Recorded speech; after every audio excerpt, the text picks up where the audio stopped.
We are the people and we have the power. And this morning, I don't know what's wrong with my voice, but this morning I am blessed to have Dr. Carol Brown. Good morning. How are you? I'm never better. Thank you. Welcome, welcome. I'm so glad to finally be able to get you on. Oh my gosh. It's been a minute, hasn't it? It's been a while. I met you, Carol. I think when I wrote my first book, and now you have 5.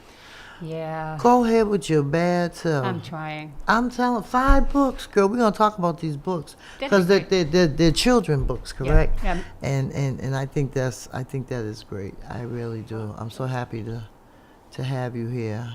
I just want to read a little bit about you so people will know who you are. Know you're an educator in BPS. Mm-hmm. You survived BPS. Praise the Lord. Yes, but it's just amazing how this journey called life, how we meet up with one another and then we don't see each other for like years and then all of a sudden you're here. Because I remember going back teenage with you way back in the day. Yeah. Really? And then we now surface again, as we get older, which is a great thing. That means we're still here to talk about it. That's right. Thank God, because a lot of us. Oh didn't Jesus, make it. it's Mm-hmm. So I'm going to read you a little bit about your bio. Okay. Dr. Carol A. Brown was an educator and administrator with over 25 years of professional experience in a large K-12 urban school district in Massachusetts. That in itself is an honor. She focused on instructional and educational leadership topics for educators, while supporting adult learners and K-12 students' educational, physical, social, and emotional issues at work and within communities. She has extensive experience in public education as a teacher, director of instruction, assistant principal, educational, and instructional leader. As an author, she has published 5 books. Thick Bones, Causes and Cures for Teen Obesity. Why is Everybody Always Bullying Me? Both books are written in English and Spanish. Colorism, light skin, dark skin, long hair, short hair. Oh, we know about that, right? We sure do. Racisms, young people are having this conversation. Lastly, her latest book, January 6, 2021, students discuss the attempt to overthrow the U.S. democracy. Wow. Yes. Through speaking engagement, she discusses issues with tweens, teens, and young adults as they pertain to teen obesity, bullying, colorism, systemic racism, and politics. She holds a BS from Northeastern University in Boston, Massachusetts, a MED from Lesley University in Cambridge, Mass., a CAGS from Bridgewater State University in Bridgewater, Mass., an EDD from Nova Southeastern University in Miami, Florida, and certificate in jazz vocal from New England Conservatory of Music. Well, that is quite an accomplishment. Oh my God, I'm tired. I'm got tired just by you saying all that. Oh my gosh. I know, but it's wonderful. I mean, these books. I want to read your books myself. There you go. Show them. Put them up. So let me just explain what's going on yeah. here. So first of all, good morning to the listening public. I'm so glad to be here. I'm so glad to have been a supporter of our youth in the community, city of Boston. Me, myself, a Boston Public School student. I was told by my guidance counsel, never go to college because you won't make it. And so, which forced me to do hair. So I went and got a hairdresser's license. I did hair for years, which paid for my first 2 degrees. So I'm just I'm talking to listening public parents right now. If students listen, don't listen. Don't believe the hype. That's right. You can do what I did. I am now a doctor of education. I'm very supportive of youth all over. You give me a child, I'll give you a solution. And that's how I work. all of my books are written from a social emotional standpoint for middle to high school students. Thick Bones, Cause and Cure of Teen Obesity is talking with young ladies and young men about being obese and gives you cures on how to solve the issue. These young children multi-cultural. And how I began the book was I was assistant principal at Hyde Park High. And I seen these two young ladies walking down the hall, which I thought was guests to the building. But when I approached them, we were students, and they didn't have a pass. So I said, well, and they were kind of thick. And so we talked about that. So I started a program over there in the morning before school that we would do exercise, and we would do, at the time, what was it, some kind of step aerobic at the time we were doing. So that helped out. And in the book, it kind of discusses that, tells how our children nowadays, I don't know if we're feeding them whatever we're feeding them, they're bigger than we were when we were younger. So these students went from being obese down to slim. And once they became slim, people were bullying them because they were now these attractive people. So why is everybody always bullying me? Is one of my better sellers because everybody's addressing the issues of bullying. Not only with children, with adults. Grown folks, exactly. I have had adults come to me and say, and when I tell people about my book, they'll cry. I say, what are you crying for? They say, I was bullied as a child and da-da-da. And so we end up having a conversation about that. And these people were 50, 60 years old now, who are still dealing with ramifications of bullying. Wow. Then with the whole George Floyd issue, I wrote a book on racism, and I kind of discussed what's going on in our society with our youth. And my books go from 16 years old to, if your child is an Advent reader in 5th grade, they can handle this very well, and they kind of enjoy it. And the topics I discuss in here, and the racism, is things that we all are going through, people of color. Chapter 1 talks about systemic racism and police brutality and what we go through as people of color. The racism in our criminal justice system, racism in employment when we send our kids to get their first summer job and then they get the experience, and next year they want to use this experience somewhere else, but you can't take the job. So I talk about that. We talk about health disparities, how we go into clinics and we're told certain things, and our young ladies are now dying, through giving birth. Yeah. We talk about the history of racism.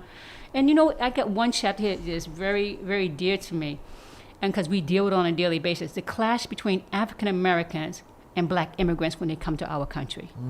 Because for some reason, I believe they're told something before they get here about African Americans, so therefore very negative. they kind of look They're down very, upon us. Yes. But I have to remind them, and in my book I remind them, without our struggles through civil rights, you wouldn't be able to come here and enjoy the liberties that you have. So once I discuss that with them, they kind of understand it, but some still not. Yep. And I believe they try to say that African American people are somewhat subservient, which we all know we are not, because we don't have a country. This is our country. Right. Okay? This is where you brought us. This is our country. Okay, and then I did a book on colorism, light skin, dark skin, long hair, short hair.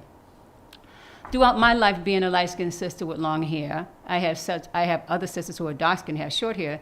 They taught me at a young age that you were only doing as good as your darkest girlfriend's doing. So I never grew up being that pretty person. I always grew up being that solid person, like, let's not ever get into this, I just happen to look like this, had nothing to do with me, but my heart is with everybody else. And so I deal with those kind of issues. And the final book that's being printed right now is January 6, 2021, which you see is going on right now. But I'm telling everything from the perspective of age 16 and above. Yes. So they go, and the name of the book is January 26, 2021. And it's students discuss the attempt, we now know it's Donald Trump, to overthrow the United States democracy, which we all know that was what's happening. So when I was writing the book, it was questioned, was it Donald Trump? Well, we now know. So I kind of ended the book in the frame of saying that he was indicted, and I left it at that because, as you can see, I'll be writing for 50 years. This is going to continue, and I don't have that kind of time or energy. But yeah, so I write towards middle school students, high school students. I'm also looking to put together a program at one of the community centers on helping with prevention of suicide for our young Yes, youth. that's very serious. Yeah, Yes, because, you know, yes. You know what, Carol? I forgot that we have a caller. I am so sorry. I apologize, caller. I just got caught up. I forgot. Go ahead. Welcome to the show. Good morning. Good morning. Good Good morning. morning. How are you? Well, I'm great. My name is Carolyn. Hey, how are you, Okay. Carolyn? And, the questions that I had, just listening to the conversation, she's really covered it all. I wanted to know what inspired her to become an author, Oh, wow. and then it seems like it's a God's-given gift because she seems to love working with children.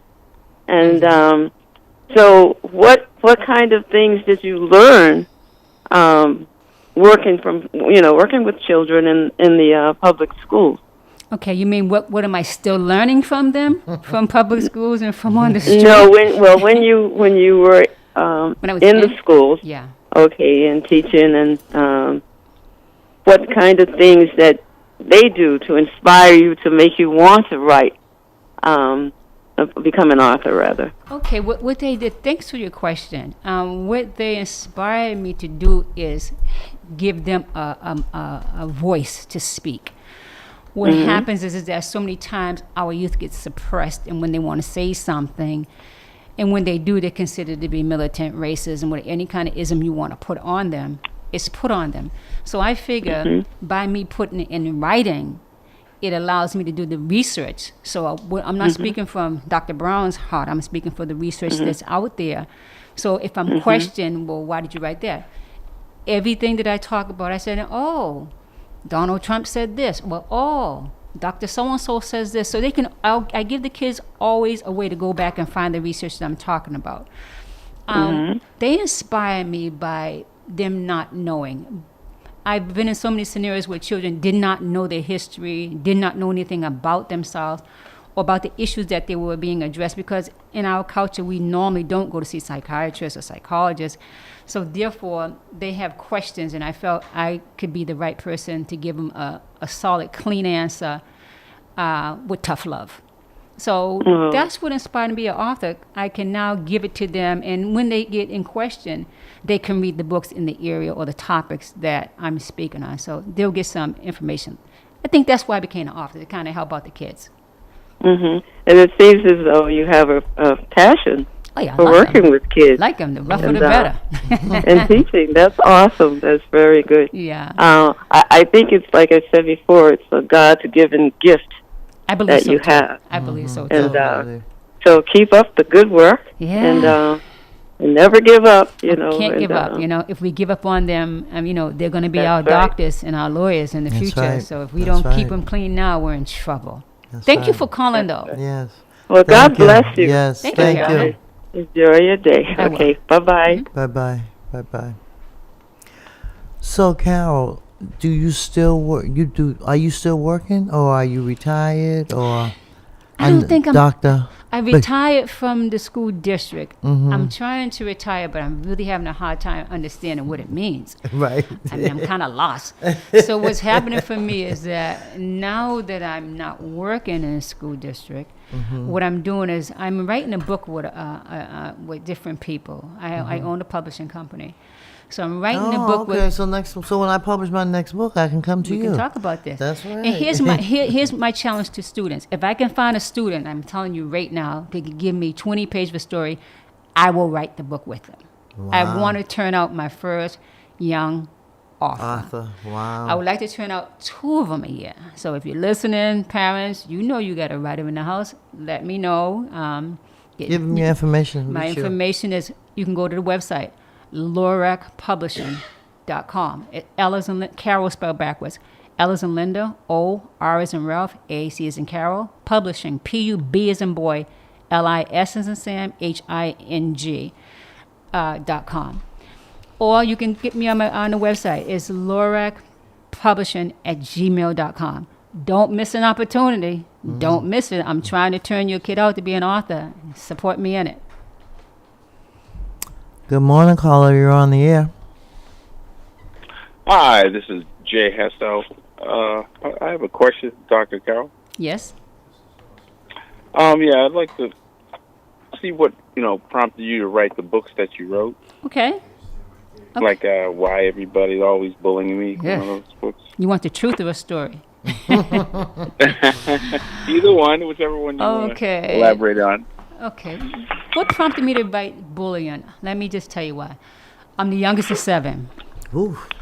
I have brothers and sisters. And, when I was younger, as everybody knows, I'm from a different older generation. If your brothers got in trouble, you would have gotten involved. Otherwise, you were in trouble when you got home. So I've seen a lot of bullying things going on. Will I confess as a bully? No. But, I've seen it all out there. And I watched how it changes people's lives. I have had people scared to come to school. And they'll come to my office as assistant principal, Doc, I'm scared to go to class because somebody's going to beat me up, whoa, da-da-da-da-da. And it's 2 of them. I said, well, do you want me to be on your side and we get them? No, we can't do that. But, the whole bullying thing right now is a epidemic going around in the country. Everybody has either been a bully or been a victim of a bully. So my goal for me writing a book is to have students understand that they're not alone. And in each one of my books, I always talk through the voice of middle school students. I just don't do the swearing part of it, but I do all their words, and it kind of tell them how to get in it and how to get out of it. And in the end of the section, of the entire book, there's always questions in the back that can be used in a school district, which open-ended questions would allow a teacher to ask questions. They can't just say yes or no because they would have read the book. So the purpose of me writing this bullying book is to help the victim and to even help the bully where they may know that they need to get some help. Oh, great. Mm-hmm. But while you're on the phone, as I understand, you may know something about marketing these books. If somebody's out there to support me on marketing the books, I'm an excellent writer. I get all that done. I just don't have the time to do the marketing. Can I do the marketing? Yes. But it'd be helpful if someone wants to jump on a project with me and do it. I'm helping your kids write, help me back, and we can get them all out together. I know a PR person I might be able to refer to you. Yeah. And I don't want to publish a publicist who wants to charge you all these hours and never get anything done. And then, next thing you'll get this big old giant bill and they've done nothing and you're still at go. Yeah. Jay, thank you for your question, sweetheart. All right. Thank you. Thanks for the call. Good morning, caller. You're on the air. Hello. Good morning. Good morning. My sound right? I'm having technical difficulties this morning. Can you hear me? Yes, we can. First of all, my name is Barry Lawton. Hey, Barry. Hey, Barry Lawton. I am, yes, the old one. I just have to say that I know the doctor. Mm-hmm. I would classify her as a Renaissance woman. Thank you. She's been a positive role model as a single parent. Mm-hmm. We all often need advice, and she is very good advice. A distinguished author, an accomplished musician, an educator, and an initiator of conversations that we need to have with our families, with our neighborhoods and communities, and with our city. Her bringing up on being in that school and having a program and trying to just address obesity. I was a track coach at East Boston High School, and I had a team of about 40, but only probably about 25 of them competed. The rest of them were there to get in shape, to lose weight. So there is a desire. There just needs to be that stimulus that you were talking about that you had, and hopefully that can spread to other schools. My question. Thank you for all those nice comments. I really enjoyed hearing that. I didn't know all these things about myself. Right. So my question, and actually my current challenge, is how do you initiate conversations on race with other races? Because there seems to have been, for a long period of time, with complicity among races to avoid this conversation. What do you think needs to happen, and why do you think it needs to happen? So how I initiate my And see, the books help me out a lot. So how I initiate my questions or my comments or anything about race, I go through the book. I say, I have books here that are multicultural and it speaks to all cultures. And whatever their racist issue that I see that's confronting me, I kind of pertain it towards the book. So that kind of gets me in and gets me out. And it kind of opens them up. When I let them know in my colorism book, I discuss all cultures. I discuss African-American culture and the things, the light skin, dark skin thing that we have going on in our culture. I talk about the Jewish culture who, this one might not like the other one in their culture if they have curly hair and a big nose. I talk about the Irish culture that they might not like if they don't have blue eyes and blonde hair. So I go through all the cultures and I made sure that I hit everything so that when I'm asked a question of racism, I say, oh yeah, on page 23 and so on, so on, so. And I kind of discuss these issues. And, when they know, another thing I do, Barry, is when I use my characters, I always give them the name within their culture. So that person who wants to be a racist know that I took the time to research their culture to find out the names and the different epithets they do. So they feel very comfortable talking with me. What I think needs to be done as far as racism, and I'm going to say towards just the students, because, sometimes adults are, they're stuck in their ways in some ways, but they can be changed, but they can be changed through their students. Perfect example. I lived on Forest Street in Roxbury when I bought a building many years ago. The parents didn't like me over there because I was a new person, and who does she think she is coming to, move in the neighborhood and renovate a building, and we could have bought it. But, they never liked me. I was the only one going to work on the street every day. And so I was walking down the street one day and I heard a lady say, I can't stand this Dr. Brown. She said, but she used to be my teacher. She's the nicest person in the world. So that kind of broke it for me with racism. Children do it. Perfect example. I had a kid in South Boston projects, and I was a teacher. And then, when I was an elementary teacher, you got to give me a hug before you leave. So kid was sick. Mom came up to get her, South Boston. And she says, I said, well, where's my hug? She said, I don't appreciate you hugging my child. And the child ran away from home, stayed over his friend's house. Teacher had to call me back and ask him who his friends were in class so she can go find the child. I said, you don't go against me. I'm part of your I'm part of that village that he knows is family. And if you disrespect me, I'm with him more waking hours a day than you are. So he's going to listen to me. So me and the mom became very cool. We're even friends today because her child taught her how to address racism. So I address racism, Barry, through children because it always works. We now have multicultural situations within all our schools. If you look on TV, everybody on TV is a biracial somebody, yeah. And all that's okay. What it does is it helps the whole population in the end. Where if you look at me right now, you don't know if I'm Hispanic, you don't know if I'm Cape Verdean, you don't know if I'm biracial.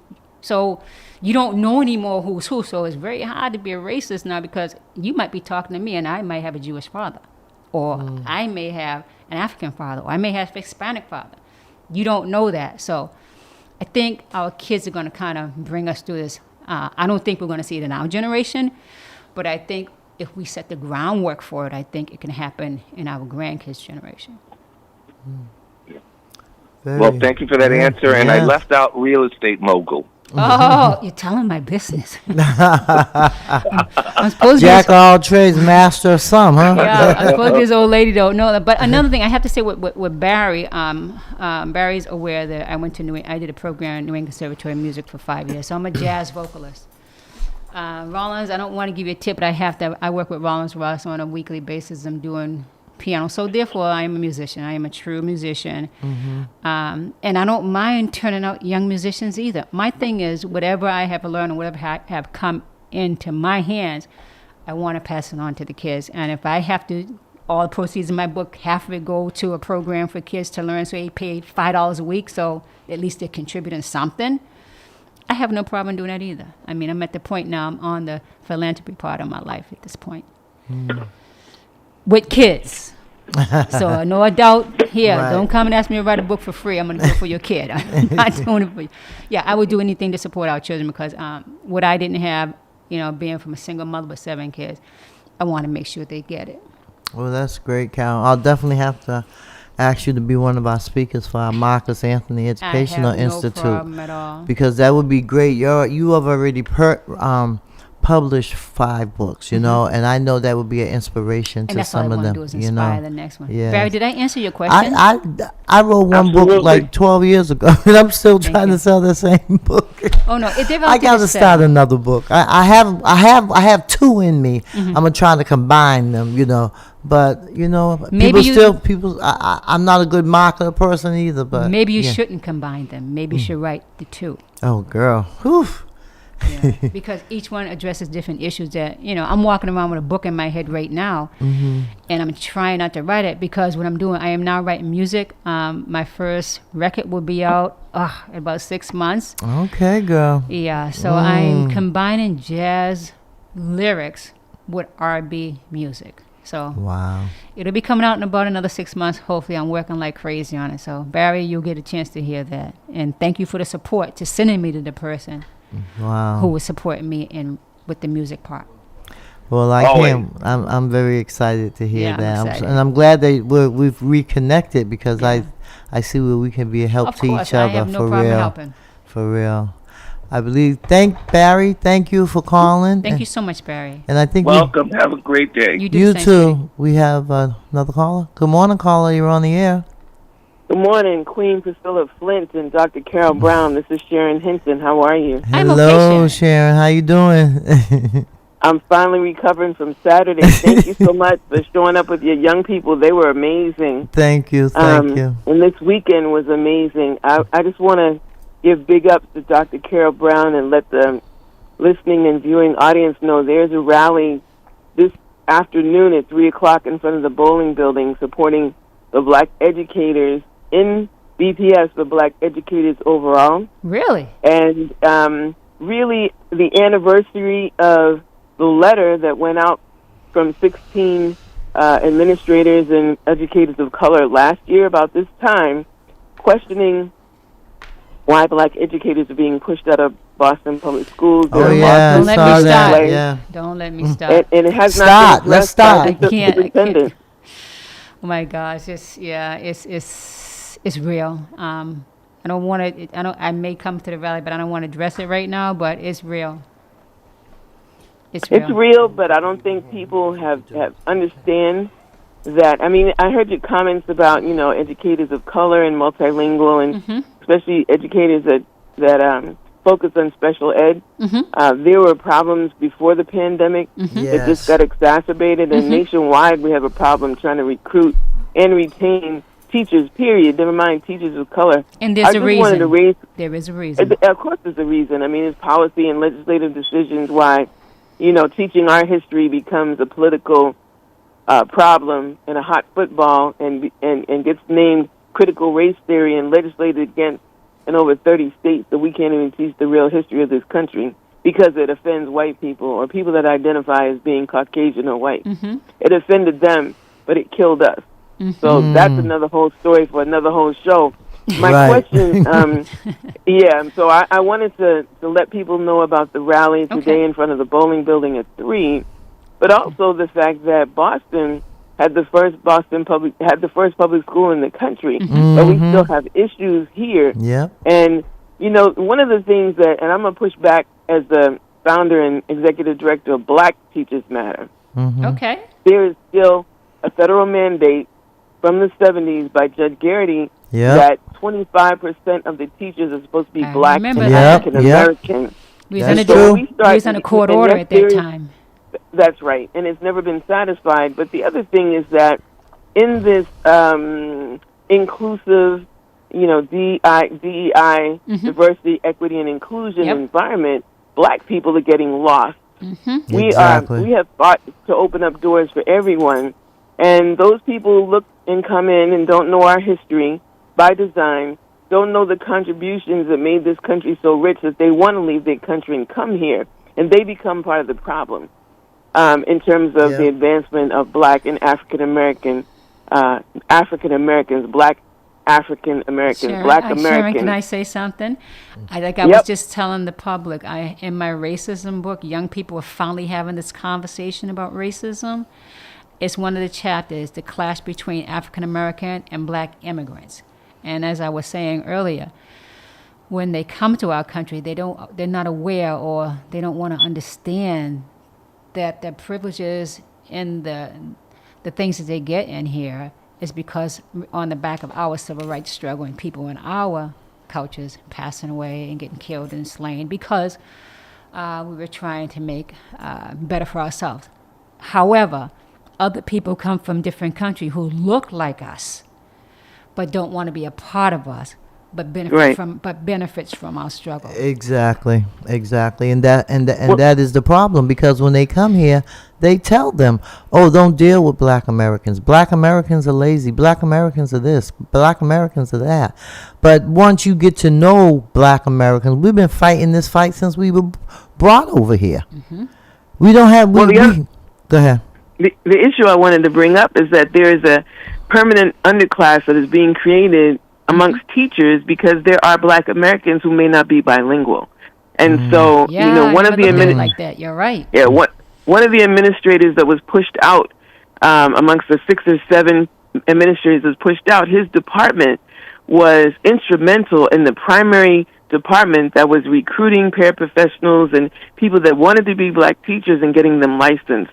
Okay. And so he is, and I'll say it's a he, because the majority of people that were pushed out were women, was instrumental. He has a background in being an immigrant, but also being very receptive and understanding and appreciative of Black Americans. And indeed, he was adopted by a Black American as an immigrant. That's why. As an immigrant young person. So he was pushed out through some bogus kinds of things. So the investigatory measures and the administrative measures that were used to push out these experienced Black teachers and administrators has not been addressed in the year since the August letter of 2022 was given to the Boston Public Schools and Boston School Committee and the mayor before this superintendent. And so there's a whole year that this has not been addressed. And so the smokescreen of, yes, we got a lawyer to look at the routine or whether there's a pattern that was involved in this, and we're not going to look at the specific cases, is what the rally is about this afternoon. So it's difficult because it's 3 o'clock, and a lot of parents and students, students are not necessarily in school, but they may be at work, and parents are usually at work. On their so second 3 job. to 5. That's on their second job. Yeah. Second or third. Yes. But the rally was devised this afternoon because next week, at the school committee meeting, there's a formal evaluation of the superintendent. Last meeting, the superintendent Skipper gave herself her own marks for her performance. This coming week, on the 30th of August, is the school committee meeting where the school committee will actually evaluate. And so that's why the rally is happening today. We're asking people to show up. Black Teachers Matter, and also Edith Bazil from the Black Academic. I work with her. Black Edith Bazil, right? So she has BAEE, and so she is Black Academics for Educational Excellence. She has her own organization, but we've all banded together. Boston Teachers Union, the Mass Teachers Association. It's like we're trying to keep this in the spotlight. Ellen Delane is doing a good job in Schoolyard News. There's some stuff in the Globe. There's a recent banner issue, also talks about it in the editorial, the op-ed section.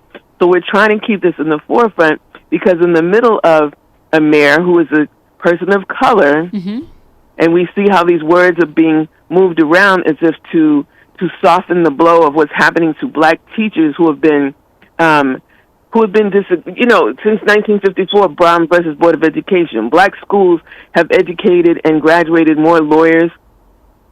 Per capita, more lawyers, more scientists, more educators, more doctors than any other place. There's actually more Black students at Howard University, the HBCUs, than there are in all the universities combined. But so they got to They got to get through K to 12 school first to get there. They have to get through K to 12, and that's my other point. Those are the majority of the teachers are white women. They're not Black teachers. And the reports and research shows that if a student sees a Black teacher by grade 3, they're 40% more likely to graduate high school. I agree 100%. I was a teacher for 15 years, K1 to 5, and I made sure my presence was seen. Students will ask me, why you dress up every day? It's because I'm a professional and this is who you're supposed to be. Now, That's you may right. want to be. Yeah. This is who you're supposed to be. There was no question That's right. in my mind I made them know who they were. So I thank you for your service, and you sound like an educator, and educators is like pastors and preachers and doctors were anointed of God. It's a Yes. calling, although some calling. people are in those jobs with those titles and they shouldn't be near anybody's kids, never mind a school teacher. I But agree. I really appreciate you, Dr. Brown, and I really appreciate what you're doing, Priscilla Flint, with the Leadership Academy. God bless you both. Thank you so much, and keep on working. Yeah, I'm gonna try to scoot by there just to support, because we all have to support each other. That's what it's about, collaboration.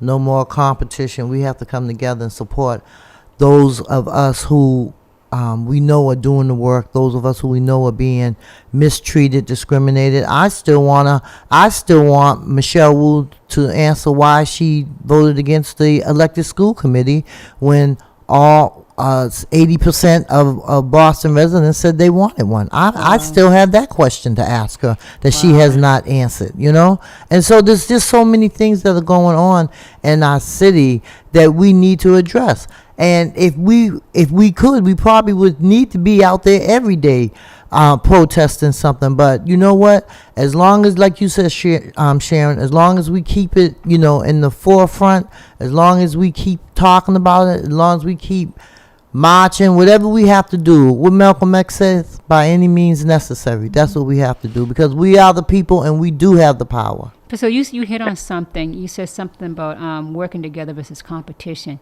within the African American culture, and especially within the school district. They're set up against each other to compete against each other. It's horrible. And then It's that Willie Lynch syndrome. yeah, and crabs in a barrel. And then once I see these people now that I'm retired.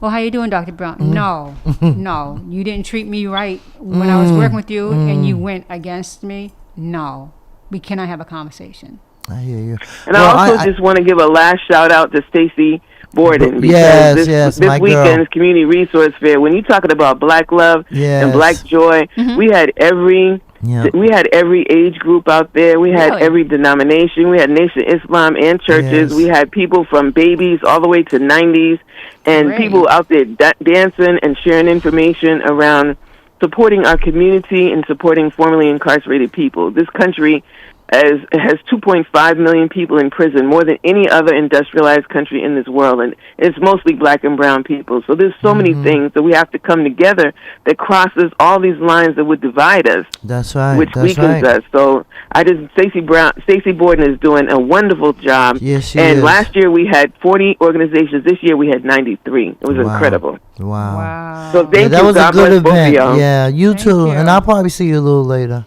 I may scoot through ma'am. there. You know Thank me. you so much, Sharon, for calling in. Yeah, I thanks, appreciate Sharon, the for calling information. in. Yes. You're welcome. God bless both of you. All right. And I'm going to God have to bless get you back Pastor on my Pastor show Wall. too, Sharon. Yes, ma'am. Yeah. Okay. Next week God I bless. have Liz coming on, but I'm gonna get you the week after, because it'll be the first week of school, right? Yeah.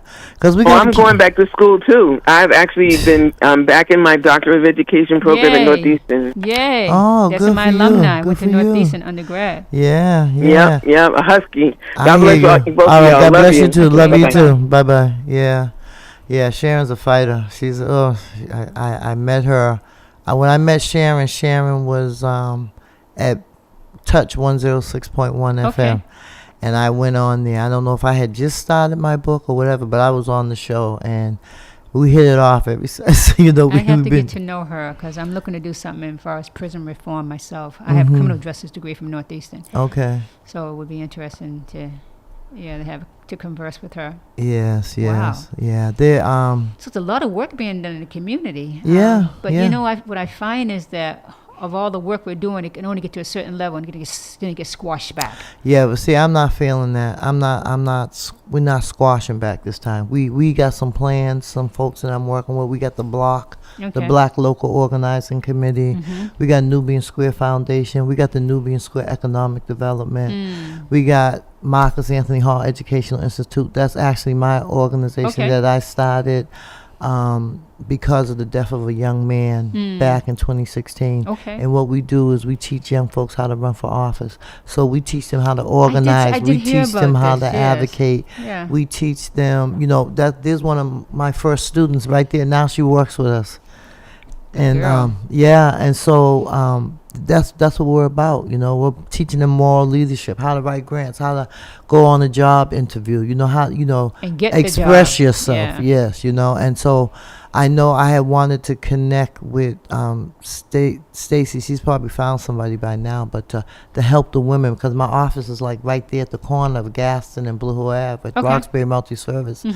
Some of the women coming out, everything's technology now, so our women need to know how to use these computers and how to get into this, start To helping. even get a job. Yes, They yes, have to have some how kind to of experience. dress, how to, I think it would be nice for if we had, I know the men do it, but maybe, there could be a place where we could house women. You know how we give our stuff to different organizations, savers I and have things 60 like that. suits I'm getting ready to give away. I'm telling you, and we just, have the women come in and, have them dress up and, feel good about themselves. It makes a difference. One of the sisters, they said she had been in prison for 31 years. Wow. And now she's out.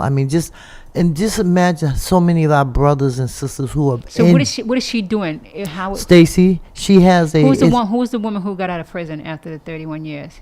Are we aware who she is? Well, she's working with New Beginnings, because what New Beginnings does is they bring women, they help women get out of prison. Andrea James, Justin is Healing. Well, that's another one of their programs. Well, Stacy's is hers. She has right now. I think she's housing 10 women, but they get released to her place, and then she has these So like a halfway programs. house, sort of. Yeah, she has these programs. She's a licensed clinician, I believe herself. She went back to school, but because she was in prison. I grew up with their family, and she said, when she got out, that she wasn't gonna leave them women in there. Same thing with Andrea James, and they've been fighting, for a long time on trying to get services that we need, wraparound services. Everybody don't need to go to prison. No. Because when you take a mother out of her house, that disrupts the whole family. When the man go to prison, the mother's always there, But when the mother goes to prison, who's there? It's crazy.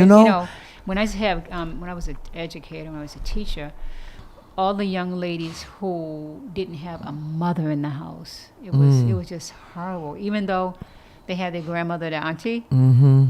Yeah. They always long for their mother, and it's a blockage in their education. Anytime we have holidays, every holiday reminds them of the pain that they're going through, and so we got to be cognizant of that when we're doing things as far as celebrations. When we're also and not I didn't mean to cut you, but I just wanted to say not only that, but we have to show them our young folks love.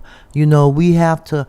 It can't always be about beating the hammer over their head, because they're dealing with things that we may not even know what they're dealing with. Like, I think COVID just brought the suicide rate up so much because these kids were isolated. Some of them, they be in the room all day. Or Priscilla, it's been going on all along, and it just has not been documented. Right. Because like I said, on the back of my book, I talk about newsworthy kids that were on the news in reference to them committing suicide via bullying. But there's a lot of kids that go home on the weekend, and you hope they're coming back on Monday. Did somebody molest them over the weekend? Sad. Were the kids out as far as child prostitutes? Mm-hmm. I've seen it all, and it's our girls and it's our boys. People don't care who they touch nowadays. Right. It's really sad. It just shows that we're in the last and evil days, and all these things. We're here, but we gotta make the best of it. We gotta do something before. Yeah.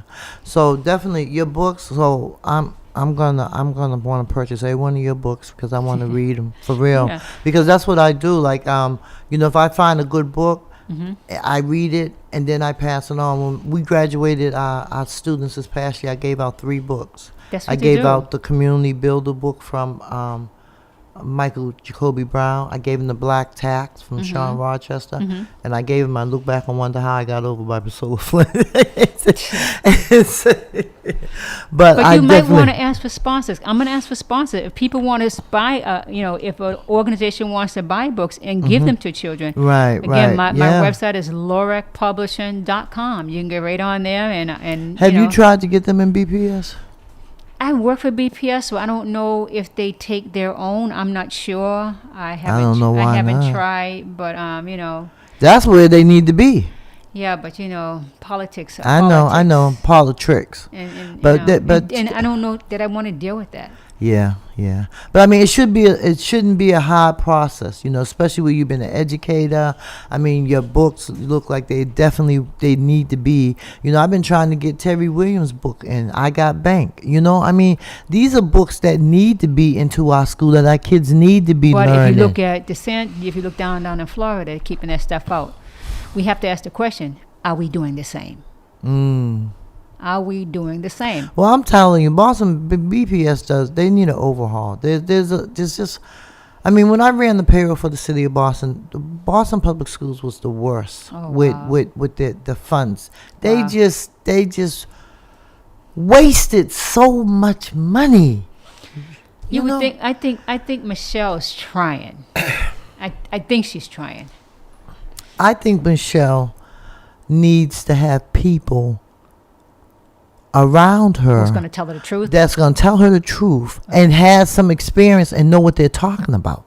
I mean, she's not even 40 years old. Okay. And most everybody under her is, Okay. so she doesn't have the experience. Michelle, if you're a listening ear, I'd be willing to contribute some support so we can support the kids. Again, lorecpublishing.com. You get in touch with me. Yeah, we all need some help. But we know what the goal is, to help our kids. That's it. And it takes That's all it. of us, this That's whole right. village. That's right. make That's it why happen. it does take a village. Yeah. Take a couple of villages, Yeah. please, because we've been through a lot. I mean, when you look, when I go through the city every day and I look and I see all these buildings being built, and I don't see nobody that looks like me working on these jobs. That aggravates me. When we see that these colleges could give so much more to our students, through the pilot, the payment in lieu of taxes. I'm actually going to be working with a group that's trying to get that as a law. Mandate Wow. that as a law. Yeah. You have something that's voluntary.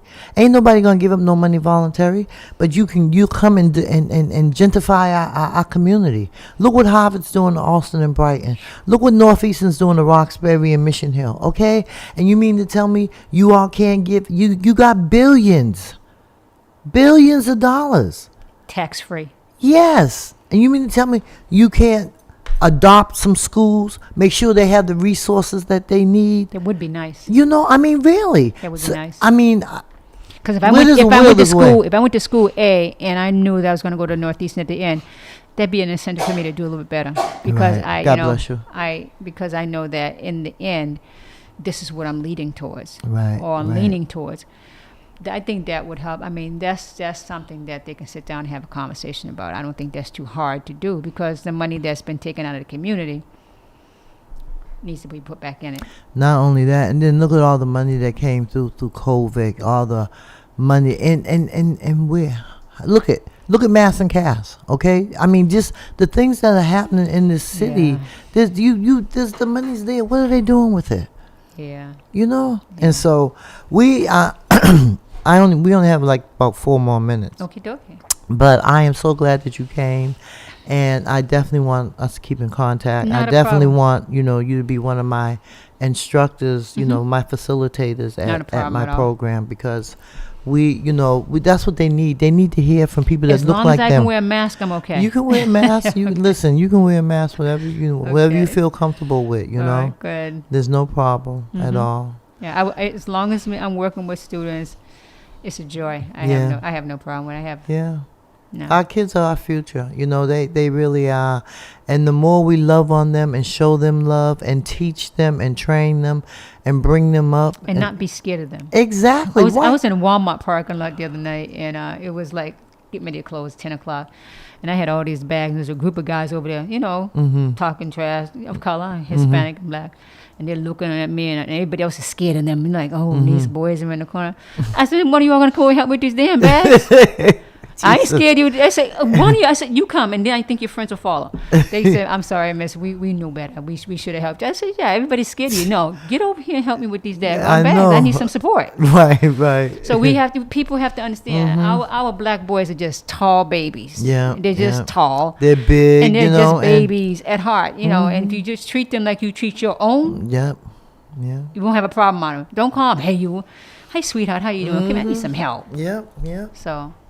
Yep, there's a way. What works for me is when I tell boys, I say, hey, son, come here. They're like, oh, my God, I got to go now. So, it's how you got to address our boys differently because they've been through so much. And they're the topic of the world. I mean, they and they're smart. That's where a lot of our smart people are incarcerated, for real, because they're coming out, and they're coming out with plans, and they're coming out with businesses. And so, a change is going to come. I don't know if it's going to be in my lifetime, if I see it the way I want to see it. It'll be there. But another caller? Okay. Good morning, caller. You have 2 minutes. Hello? Hello? I hope they didn't hang up.